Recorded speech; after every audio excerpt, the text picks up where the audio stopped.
नमस्कार, देवभूमि एक्सप्रेस में आपका स्वागत है। मैं हूं आपके साथ दीपक भदौरिया। केंद्रीय रक्षा मंत्री राजनाथ सिंह ने 4 राज्यों और 2 केंद्र शासित प्रदेशों में बीआरओ के बनाए 24 पुल और 3 सड़कों का लोकार्पण किया। इनमें उत्तराखंड के 3 पुल भी शामिल हैं, जिसमें यहां तवाघाट और घतिया बगड़ को जोड़ने वाला घुस्कू पुल और जोलजीबी मुंस्यारी को जोड़ने वाला गौरीगाड़ पुल और सेमली ग्वालदम को जोड़ने वाला बादामगढ़ पुल का लोकार्पण हुआ। मुख्यमंत्री पुष्कर सिंह धामी ने भी कार्यक्रम में वर्चुअली ही हिस्सा लिया।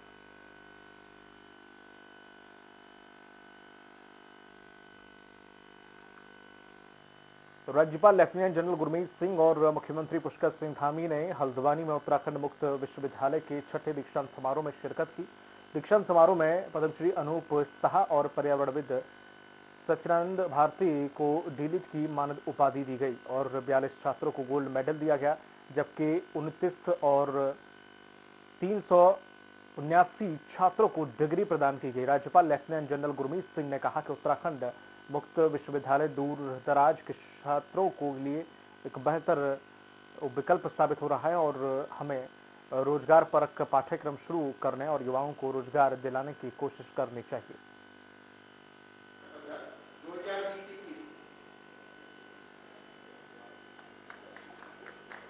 मैं उन सभी छात्रों और छात्राओं को अपनी तरफ से बहुत बधाई देता हूँ। आप सभी का आभारी हूँ कि आपने मुझे इस महत्वपूर्ण कार्यक्रम में बुलाया और सबसे मिलने का अवसर प्रदान किया। मैं इसके लिए सभी विश्वविद्यालय परिवार को अपनी तरफ से बहुत शुभकामनाएं देता हूँ। दीक्षांत समारोह के अवसर पर सभी उपाधि प्राप्त छात्रों को मैं हार्दिक बधाई और देता हूँ और आशा करता हूँ कि जीवन के जिस क्षेत्र में आप कार्य करें वहाँ सफलता अर्जित करें, ईमानदारी और कर्तव्यनिष्ठा के साथ उस शिखर को प्राप्त करें। सीएम हाउस में मुख्यमंत्री पुष्कर सिंह धामी ने भारतीय विकास और शिक्षण संस्थान की स्मारिका हमारे बुजुर्ग हमारा सम्मान और हमारा अभिमान का विमोचन किया। इस दौरान सीएम ने कहा कि भारतीय विकास एवं शिक्षण संस्थान ने कई सालों के मेले के माध्यम से गौ गंगा एवं गांधी जैसे विषयों पर चिंतन किया। धामी ने कहा कि अनेक सराहनीय काम किए और किए जा रही हैं। इस स्मारिका में छात्र छात्राओं समेत प्रबुद्ध व्यक्तियों के लेखों का समावेश किया गया है। स्मारिका आम जनमानस के लिए उपयोगी सिद्ध होगी। इस मौके पर राज्यसभा सांसद नरेश बंसल और विधायक उमेश शर्मा काऊ मौजूद रहे।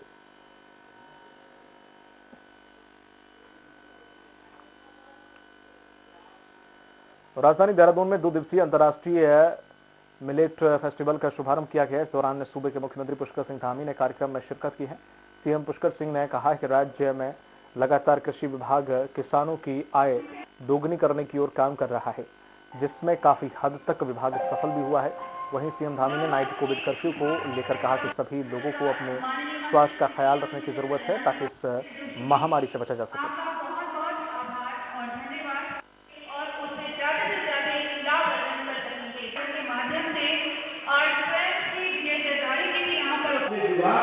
निश्चित रूप से एक हमारे सभी कृषकों को एक अच्छा प्लेटफॉर्म भी देते हैं, उनका प्रोत्साहन भी करते हैं। उसके लिए हमारी सरकार लगातार कृषकों को आगे बढ़ाने के लिए काम कर रही है और माननीय प्रधानमंत्री जी का जो एक विजन है कि किसानों की जो आय है वो दुगनी होनी चाहिए, उसको लेकर हमारा कृषि विभाग लगातार काम कर रहा है। हम भी काम कर रहे हैं, नए नए अनुसंधान, नए नए विचार लेकर हम कार्यक्रमों को आगे बढ़ा रहे हैं। तो इसमें एहतियातन तौर पर सभी को अपनी सावधानी बरतनी है और हमको किसी प्रकार का भी कोई जोखिम नहीं लेना है। जो जरूरी काम है जान माल की सुरक्षा के लिए वो सभी करना है। देहरादून में कैबिनेट मंत्री गणेश जोशी ने मुख्यमंत्री विवेकाधीन कोष और विधानसभा अध्यक्ष विवेकाधीन कोष से स्वीकृत आर्थिक सहायता के लाभार्थियों को चेक वितरित किए। इस दौरान मसूरी विधानसभा के अंतर्गत लगभग समस्त वार्डों के आर्थिक रूप से कमजोर और जरूरतमंद लोगों को सहायता राशि के चेक वितरित किए गए। कैबिनेट मंत्री ने कहा कि भाजपा सरकार समाज के अंतिम छोर पर बैठे व्यक्ति तक विकास का लाभ पहुंचाने के लिए काम कर रही है। कार्यक्रम के दौरान 75 लाभार्थियों को सहायता राशि के चेक बांटे गए। समाज के अंतिम पीढ़ी के अंतिम व्यक्ति का विकास की लहर बढ़नी चाहिए, इसके लिए काम करती है। 1 करोड़ 25 लाख की हमारे प्रदेश की आबादी है। उत्तराखंड में कांग्रेस के स्थापना दिवस पर समूचे प्रदेश में कार्यक्रम आयोजित किए गए। देहरादून में भी कांग्रेस भवन में पहले सेवा दल के कार्यकर्ताओं ने ध्वजारोहण किया और इस दौरान प्रदेश अध्यक्ष गणेश गोदियान ने कहा कि कांग्रेस का योगदान देश के लिए अकल्पनीय है। साथ ही बोले कि कांग्रेस के 2 प्रधानमंत्रियों ने देश के लिए अपनी जान की कुर्बानी दी।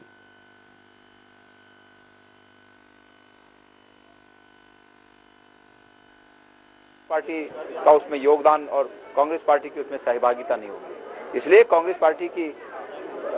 पार्टी देश की आत्मा में बस रही है। अतीत में किए गए इन बलिदानों का हमारे इतिहास में सब बातें दर्ज हैं। पैरों पर खड़ा है। निश्चित रूप से कांग्रेस के कई नेताओं ने इस देश को यहाँ तक खड़ा करने का काम किया है और आज हमारा 137वां स्थापना दिवस कांग्रेस का है। उत्तराखंड में लगातार बढ़ता जा रहा है कोरोना के केस को लेकर जहां नाइट कर्फ्यू लगाया गया है, तो वहीं दूसरी ओर इसको लेकर सियासत भी शुरू हो गई है।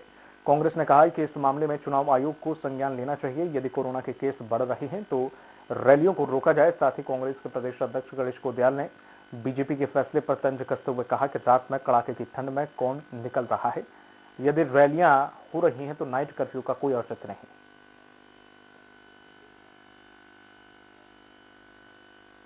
देखिए, नाइट कर्फ्यू 11 बजे से लेकर 5 बजे तक सुबह तक का कोई औचित्य समझ में नहीं आता है। रात को वैसे भी कड़ाके की ठंड में कौन निकल रहा है। अगर वाकई कोरोना की दिक्कत सरकार को महसूस हो रही है, खास करके चुनाव आयोग सभी राजनीतिक पार्टियों के लिए दिशा निर्देश जारी करे कि उन्हें रैली करनी चाहिए या नहीं करनी चाहिए। कांग्रेस के भीतर चल रही गुटबाजी पर पूर्व सीएम ने हरीश रावत सफाई दी है और उन्होंने कहा कि नेताओं के अलग अलग जगह कार्यक्रम है, इसलिए कार्यक्रम में शामिल नहीं हो पाते हैं और जहां पर जरूरत होती है वहां सब इकट्ठा होते हैं। दरअसल कई दिनों से नेता प्रीतम सिंह और हरीश रावत एक मंच पर किसी कार्यक्रम में नहीं दिखाई दे रहे हैं। इसको लेकर कांग्रेस में अभी भी गुटबाजी का अंदाजा लगाया जा रहा है।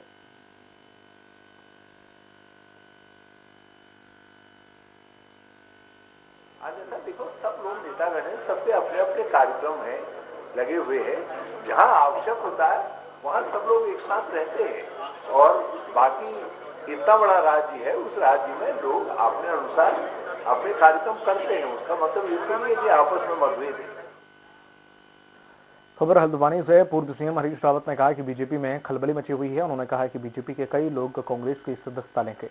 उन्होंने कोविड को लेकर नाइट कर्फ्यू लगाने के मामले में सरकार का समर्थन किया। कई झटके लाइन पर हैं। देखो, भाजपा के अंदर जबरदस्त उथल पुथल है क्योंकि लोगों ने ये समझ लिया है कि भाजपा में मैजिक जो है खत्म हो, कोविड का प्रसार न हो, लोगों की सुरक्षा रहे, उसके लिए सरकार जो भी कदम उठाएगी हम साथ देंगे। सिर्फ इलेक्शन समय पर होने चाहिए। सर, इसके अलावा इतनी बड़ी रैलियां करी जा रही है और नाइट कर्फ्यू लगाया जा रहा है और आप व्यवस्था करवाइए सुरक्षा की, लोगों की जांच करवाए। पूर्व सीएम हरीश रावत और पूर्व मंत्री यशपाल आर्य ने सितारगंज के गोठा में मौन उपवास किया। उपवास के बाद हरीश रावत ने कहा कि सरकार के इशारे पर दलित और ओबीसी समाज के लोगों का उत्पीड़न किया जा रहा है। भाजपा राज में जनता को अपने विधायक से सवाल जवाब करने का अधिकार नहीं रह गया है। गांव वालों पर मुकदमे दर्ज कर सवाल वापस लेने के लिए डराया जा रहा है। 15-16 घंटे से जो लोग बैठे थे भूखे प्यासे सब थाने के अंदर, और उसके बाद मैं बधाई देना चाहता हूँ अपने कांग्रेस के सभी लोगों को जिन्होंने एक साथ होकर इस लड़ाई को लड़ा था और आज इस बात आम आदमी पार्टी के कैबिनेट मंत्री गोपाल राय उत्तराखंड के 2 दिवसीय दौरे पर रहेंगे। इस दौरान वे आगामी विधानसभा चुनाव को लेकर पार्टी कार्यकर्ताओं और बूथ लेवल की समीक्षा बैठक करेंगे। साथ ही कुमाऊं, गढ़वाल और तराई क्षेत्र का भी समीक्षा करेंगे। आम आदमी पार्टी के प्रदेश प्रवक्ता ने इस बात की जानकारी दी है। उन्होंने कहा कि आपका उत्तराखंड में मिशन 2022 विधानसभा चुनाव फतेह करना है, इसलिए आम आदमी पार्टी के बड़े बड़े नेता उत्तराखंड जनसंवाद कर रहे हैं। बता दें कि गोपाल राय 30 से 31 दिसंबर तक उत्तराखंड के दौरे पर रहेंगे। कैबिनेट मंत्री गोपाल राय जी जो हमारे थिंक टैंक का अहम हिस्सा हैं और अपने संगठनात्मक अनुभव में अहम माने जाते हैं। पूरे देश में संगठन बनाने में उनका बहुत महत्वपूर्ण योगदान रहा। उनको शीर्ष नेतृत्व द्वारा उस ब्लूप्रिंट का।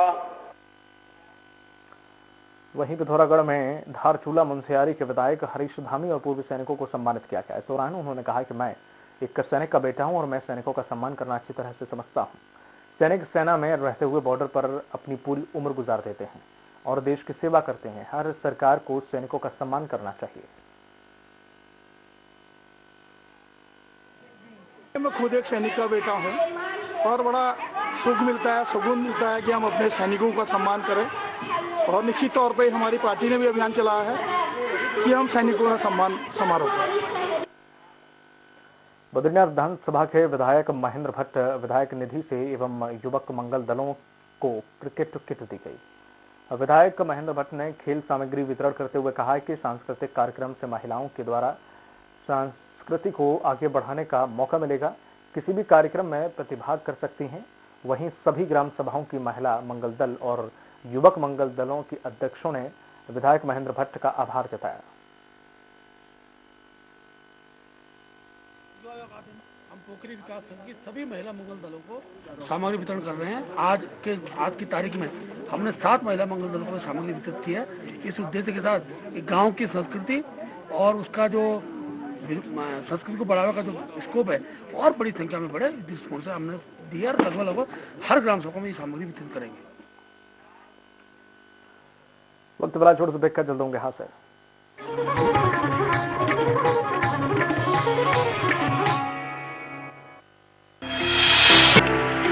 Bhabha University Bhopal is recognized as the top leading institution of Madhya Pradesh, which advances your career in education. Bhabha University is right for you as we choose career before anything. It is the best place to explore dreams and discover yourself, as we provide you the 50 acres of lush green campus, top leading recruiters for placement, high-tech laboratories, excellent and trained faculty, strong academic, international immersion programs, various scholarships and many more. Bhabha University is the emerging university of Madhya Pradesh. Join Bhabha University as your future begins here. For further details, contact 9165025500.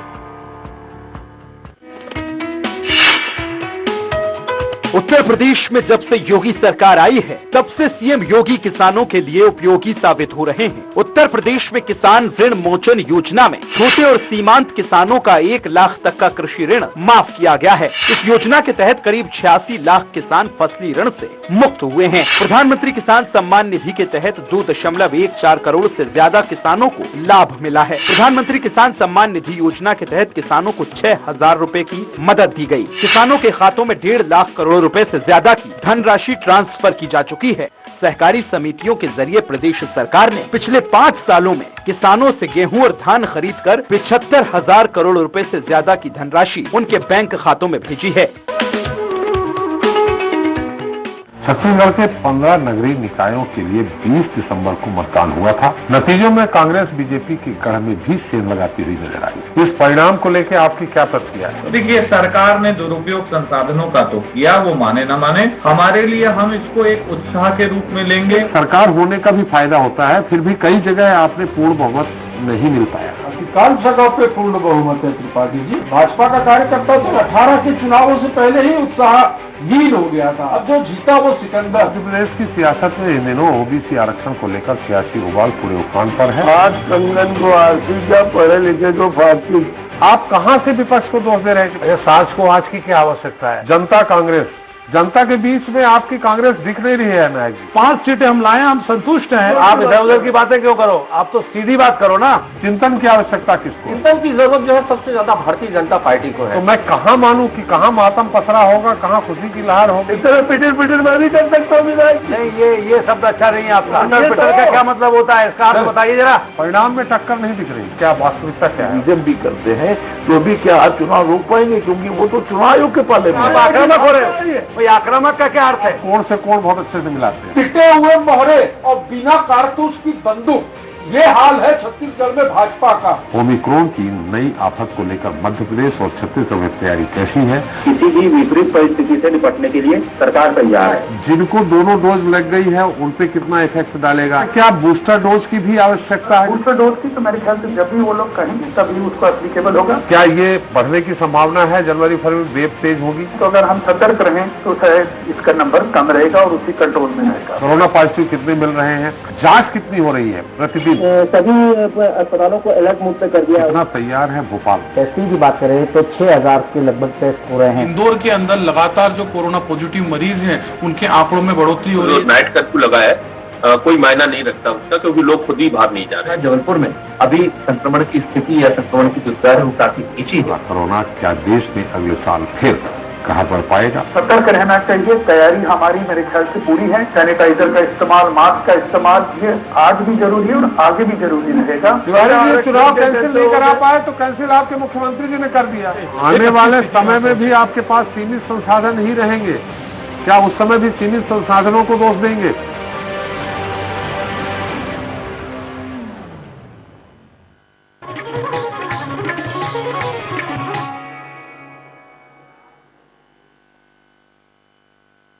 Break के बाद स्वागत है आपका। रुक करते हैं अगली खबर की ओर। रुड़की के जबरदस्तपुर में एक माह से लापता युवक ने न मिलने से गुस्साए ग्रामीणों ने हक कोतवाली का घेराव कर दिया और शासन और प्रशासन से युवक को तलाश की मांग की। परिजनों का कहना है कि कुछ युवकों ने उसके बच्चे को गायब किया है और अगर पुलिस सख्ती से दिखाएगी तो युवक का पता लगाया भी जा सकता है। बता दें कि युवक 27 नवंबर को 3 लाख रुपए लेकर लापता हो गया था। पुलिस प्रशासन ने क्या नाम है कोई भी मतलब इतनी जांच नहीं कर पा रही अच्छी तरह जिससे हम संतुष्ट हो सके। अब एक महीना 32 दिन हो गया कम से कम यहाँ से मैं आते जाते चक्कर काट रहा था। माँ बाप परेशान है, बेचारे गरीब गुरबा इंसान है। और हमने यहाँ से लिखवाया गुमशुदा की रिपोर्ट और ये कह रहे कि छानबीन कर रहे हैं और हमारा बच्चा अब तक नहीं मिला। ये कुछ कर नहीं पा रहे, हमें ऐसा लग रहा। गदरपुर में युवा कांग्रेस के कार्यकर्ताओं ने कैबिनेट मंत्री अरविंद पांडे का आवास घेरने की कोशिश की। उसके बाद पुलिस ने सभी कार्यकर्ताओं को हिरासत में ले लिया। इस मौके पर युवा कांग्रेस के प्रदेश अध्यक्ष सुमित्र भुल्लर ने कहा है कि कैबिनेट मंत्री अरविंद पांडे बिहार से अपने रिश्तेदारों को बुलाकर रोजगार दे रहे हैं, जबकि उत्तराखंड का युवा पूरी तरह से बेरोजगार है। हम मंत्री के घर का घेराव करने आए हैं। हम मंत्री के घर का घेराव इसलिए करने आए हैं क्योंकि ये वही मंत्री है जिसने हमारे भाइयों बहनों की नौकरी छीनने का काम किया है, हमें खराब सड़कों पर चलने को मजबूर करने का काम किया है। हम शांतिपूर्वक तरीके से मंत्री के आवास का घेराव करना चाहते थे, मगर भारतीय जनता पार्टी की नीति है कि जब जब भारतीय जनता पार्टी डरी है उसने पुलिस को आगे किया है। हम प्रयास ये करेंगे कि हम मंत्री के आवास तक पहुंच। कोई बल प्रयोग नहीं किया गया है और ये लोग 250-300 की संख्या में होंगे लगभग। तो ये 2-3 गाड़ियों में इनको जो है इनकी की गई है और अभी इनको थाने ले जाया गया है। पिथौरागढ़ जिले में कोरोना का कहर फिर से बढ़ने लगा है। जिले में कोरोना के एक्टिव केसों की संख्या 21 हो गई है। वहीं यहां टकाड़ी गांव में 5 व्यक्ति कोरोना संक्रमित पाए गए हैं, जिसके बाद से प्रशासन ने गांव को कैंटोनमेंट जोन घोषित किया है। गांव के सभी लोगों के सैंपल जांच के लिए भेजे गए हैं। सीएम ने बढ़ते कोरोना संक्रमण को देखते हुए लोगों से इससे बचने की अपील की।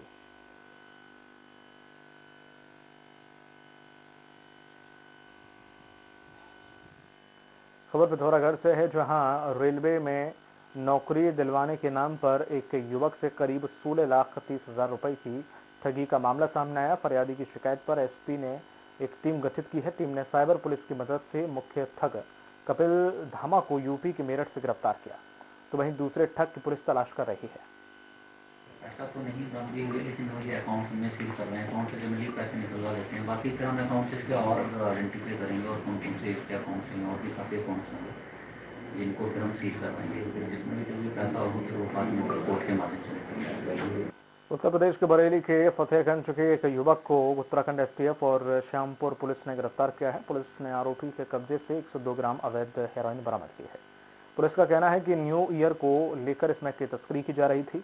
हालांकि पुलिस ने 7 लाख की कीमत की स्मैक जब्त कर ली है और एक और आरोपी से हेरोइन तस्करी के मामले में पूछताछ जारी है।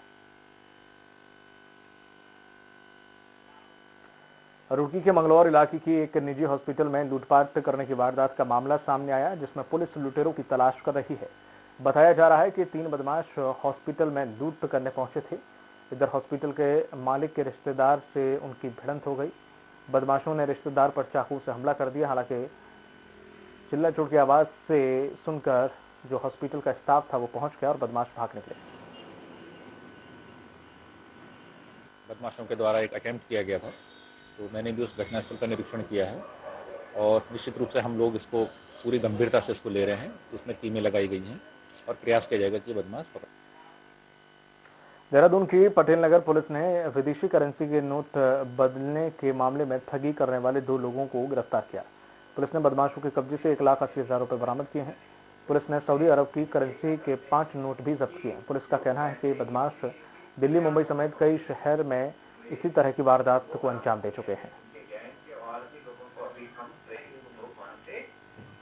मुकदमा पंजीकृत करवाया गया था पटेल नगर थाने में। तो इसके बाद जो पटेल नगर थाना पुलिस थी उसके द्वारा रैकी की गई, पूरा क्षेत्र छाना गया और जितने भी वहां पर सीसीटीवी कैमरे थे क्षेत्र के उनको भी देखा गया।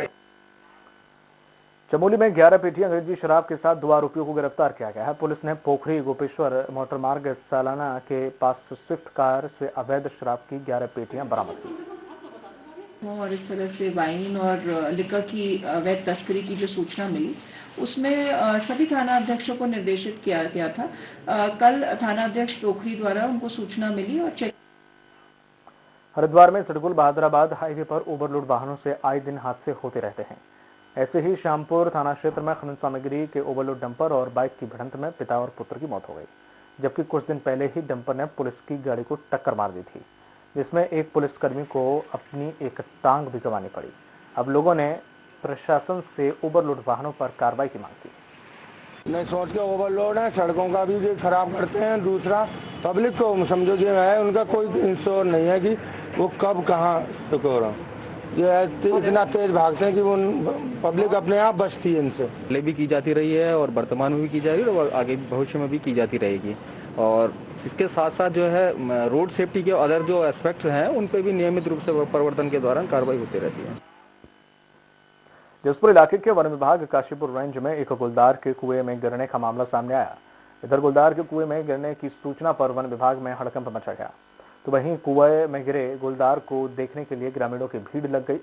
इधर वन विभाग ने कुआं से निकलने के लिए गुलदार का रेस्क्यू भी किया और जिससे के बाद मेडिकल परीक्षण के बाद उसे जंगल में छोड़ दिया गया।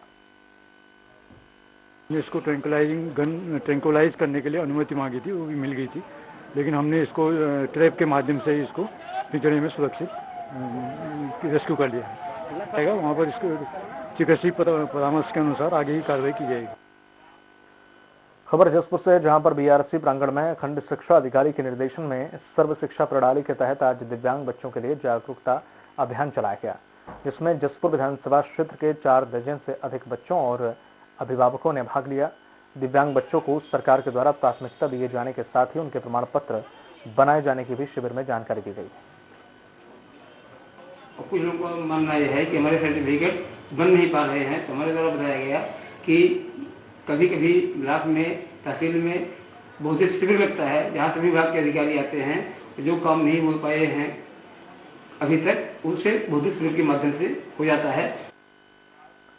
नए साल के जश्न पर पुलिस प्रशासन ने पाबंदियां लगा दी हैं और लोगों को जागरूक अब किया जा रहा है। एसडीएम मनीष कुमार ने न्यू ईयर पर पर्यटकों की भीड़ लगने वाली जगहों पर जागरूक संदेश दिया। अन्य जिलाधिकारी महोदय ने भी जो है हमें निर्देशित किया है कि कोविड के दृष्टिगत जो नया वेरिएंट है उससे हमें अपने टूरिज्म को तो बढ़ाना ही, साथ साथ लोगों की सुरक्षा भी जो है वो करनी है। तो उसी क्रम में आज जो है मैंने लोगों के बीच जाके जांच की और मास्क पहनने के लिए प्रेरित किया।